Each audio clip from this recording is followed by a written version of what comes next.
paz do Senhor, Deus abençoe a vida dos irmãos e que Deus continue a falar nas nossas vidas através da sua palavra. Estamos nesta noite de volta para retomarmos o nosso ensino bíblico sobre a Epístola aos Romanos.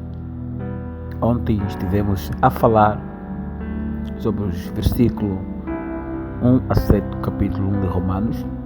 E nesta noite estaremos a retomar o ensino bíblico para que os irmãos assim possam ter uma sequência de todos os versículos. Vamos fazer um estudo minucioso, detalhado e dos aspectos tratados por Paulo à igreja de Roma. Uma das primeiras cartas que ele enviou para a cidade de Roma, os irmãos que se converteram, que receberam Jesus em seu coração. Meus irmãos, sejam bem-vindos, que o Senhor abençoe as vossas vidas e mais uma vez obrigado por estarem a acompanhar o canal e junto fazer parte de uma família de Deus em qual estamos crescendo pela graça do nosso Senhor Jesus Cristo. Ontem terminei no versículo 7 do capítulo 1 de Romanos e hoje vamos dar a sequência do versículo 8 até o 15. Então siga comigo no versículo 8 do capítulo 1, Romanos capítulo 1, versículo 8. Diz assim Paulo: primeiramente dou graça ao meu Deus por Jesus Cristo, acerca de vós todos, porque em todo o mundo é anunciada a vossa fé. Primeiramente dou graça ao meu Deus por Jesus Cristo, acerca de vós todos, porque em todo o mundo é anunciado a vossa fé. A fé que era pregado por Paulo, a fé que era anunciado, era a fé em Jesus. Reparem que, sendo Paulo o responsável principal sobre ministérios dos gentios, uma vez que ele recebeu a visão celestial, ele foi fiel à visão e ele entendeu que a mensagem do Evangelho de Deus consistia na obediência pela fé através da graça em Cristo Jesus.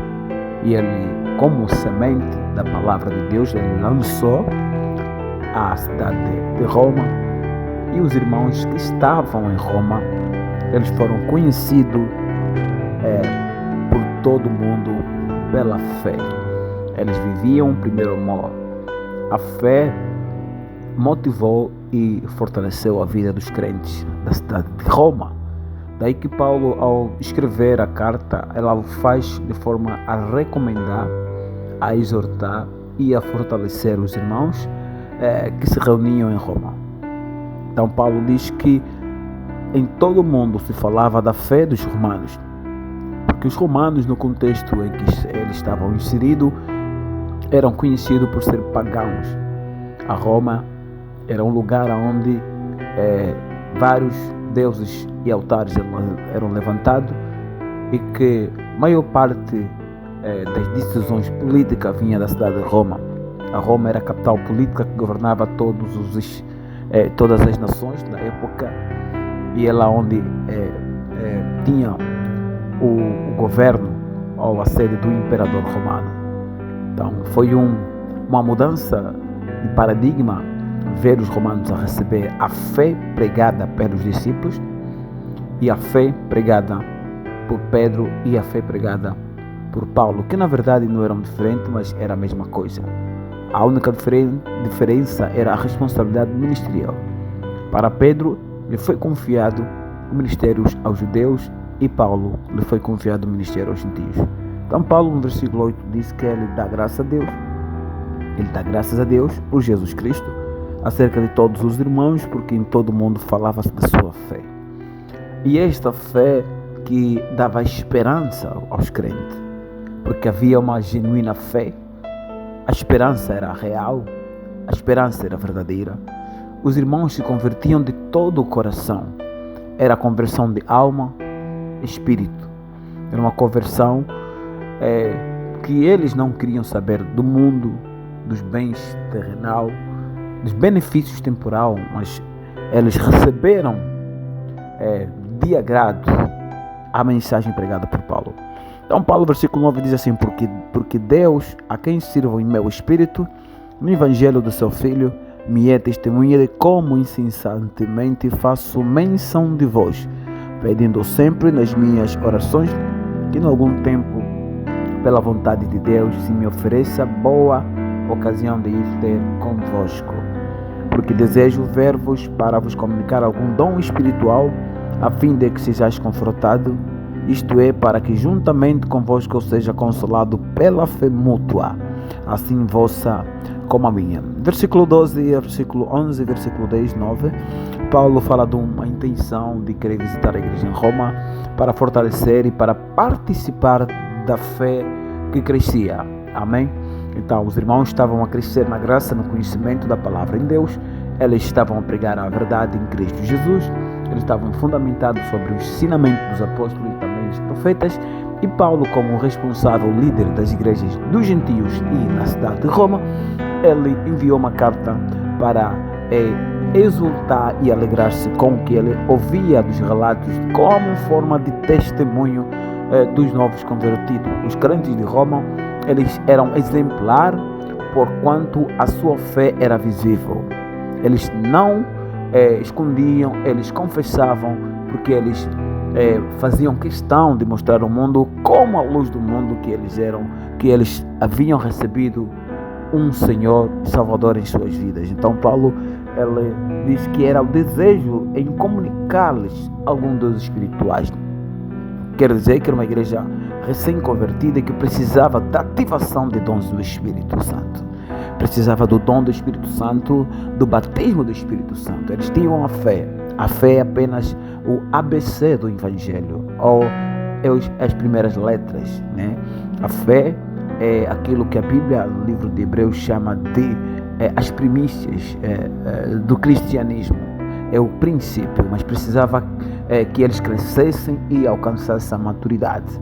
Então, daí que o desejo de Paulo era estar presente, porque uma coisa é enviar uma carta, uma mensagem, outra coisa é você estar presente para ter contato físico com os irmãos e colocar a sua mão impondo um dom. Lembrando os irmãos que os apóstolos, eles liberavam os dons espirituais através da imposição das mãos.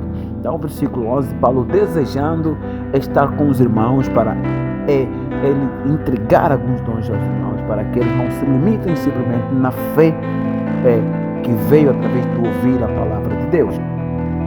No versículo 13, ele diz que não quero, porém, irmãos, que ignoreis que muitas vezes propus ir ter convosco, mas até agora tenho sido impedido, para também ter entre vós algum fruto, como também entre os demais gentios. Eu sou devedor tanto a gregos como a bárbaros, tanto a sábios como a ignorantes. E assim, quanto está em mim, estou pronto para também vos anunciar o Evangelho a vós que estáis em Roma. Os romanos, eles ouviram o Evangelho através de Paulo. Paulo tornou-se o líder deles e Paulo sabia bem que a relação com os romanos primeiramente era de cidadania terrenal e depois da cidadania espiritual, que eles ganharam uma nova pátria que era a celestial, a de ser filhos de Deus. Porém, Paulo ainda vai dizendo que ele sabia que muitas das vezes que ele queria estarem com os irmãos, havia uma barreira espiritual, que era preciso oração para romper e que Deus permitisse com que chegasse o tempo que ele pudesse estar entre os irmãos para ativar ou então dar alguns dons espirituais ou comunicar alguns dons espirituais, que é a palavra certa, que também pode ser traduzida como ativar ou liberar dons espirituais. Diz Paulo que ele tornou-se devedor, era uma responsabilidade. Para Paulo, o Evangelho era uma dívida que ele tinha que pregar. Paulo não se limitou nas muitas cartas que ele enviava às igrejas, mas ele sabia que ele, como servo de Deus, ele tinha uma dívida para gregos e bárbaros, para sábios e ignorantes. Amados em Cristo Jesus, nós precisamos nos inspirar em Paulo, olhar e entender que nós sempre seremos devedores do Evangelho. Nós sempre vamos carregar em nós o peso e da responsabilidade de levar às pessoas a fé genuína em Cristo, falar de Cristo e mostrar sobre Cristo.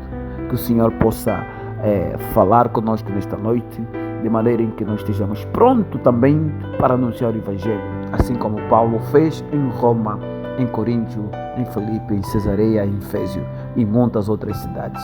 Deus abençoe a sua vida. Amanhã vamos continuar nosso estudo sobre Romanos capítulo 1. Hoje falamos sobre a fé dos romanos que Paulo anelava entregar através dos dons espirituais. Que o Senhor te abençoe rica extraordinariamente, em nome do seu Filho Jesus Cristo. Amanhã estaremos de volta. Espero que o Senhor nos dê graça e saúde. Deus abençoe a sua casa e uma noite abençoada. Amém.